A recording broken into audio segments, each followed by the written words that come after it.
The No Days Collage Mosaic is created by layering No Days Mosaic Adhesive on either side of a collage and then building your mosaic on top with clear glass. The No Days Mosaic Adhesive helps to seal the collage and waterproof it. Using scissors or an X-Acto blade, trim 2 pieces of No Days Mosaic Adhesive to fit the base of the wooden tray. Put one sheet on your substrate and set the other aside. Arrange your collage elements using scrapbooking papers, magazines, catalogs, or copies of photos. After you're happy with your collage, place the other piece of No Days Mosaic Adhesive on top of it. Next, you need to cut your clear glass tiles. For this project, we use the Morton glass cutting system, which allows you to cut several small identical tiles from a sheet of stained glass. Score the glass every 1/4 inch. Then, flip the glass over to score the other side at every 1 inch.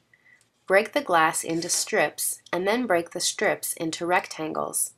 When scoring and removing bits of glass, the smaller of the 2 pieces of glass is the most likely to break, so you may want to break the strips in half before starting to break off the rectangles. Once all of your glass tiles are cut, you can begin layering them on top of your collage. Make sure that you've placed a sheet of No Days Mosaic Adhesive between the collage and the glass. While you're building your mosaic, it's easy to nip your glass tiles to the correct size with mosaic nippers. After you've laid down all of your tiles, it's time to begin heating. Turn the heat gun on low and hold the heat gun 8 to 10 inches above your project.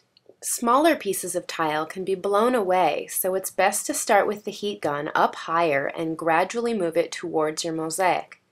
Because there are 2 layers of adhesive and 1 or more layers of paper, you'll need to heat for a bit longer so that the adhesive under the glass and the paper melts. Once the 2 layers have melted, the paper is saturated with adhesive and waterproof. As you are heating, use a tool to press on the tiles and squeeze out air bubbles that get trapped between the layers of adhesive and collage. If you are using larger glass tiles, you'll need to heat longer to heat up the middle of the glass and the adhesive underneath. When you're using clear glass, it's easy to see when the adhesive melts. You can use tweezers to test the adhesive as well. If you push on the glass and it skids or doesn't move easily, then you need to keep heating.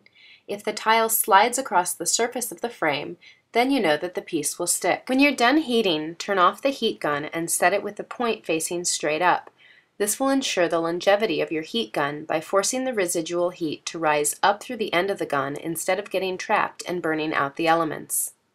While the glass tiles are still warm, you can gently move them into place or straighten them if you need to. The adhesive will cool in 5 minutes or less, and you will be able to grout the project immediately. If you're using a grout that has colorant in it, tape off the edges of your frame to keep the grout from discoloring it. We're using a dry grout method of grouting that is less messy, dries almost instantly, and sets up in a few hours. Using sanded floor grout, add water and mix the grout to a drier consistency than recommended on the package. The grout should just hold together when you squeeze it in your hand and have the appearance of wet sand. Push the grout into all the crevices between the tiles. Clean up the edges where the mosaic meets the frame using a dental tool or even a toothpick so that the grout lays even with the surface of the tiles. Dump the excess grout off of the frame and polish the piece with a paper towel or dry rag.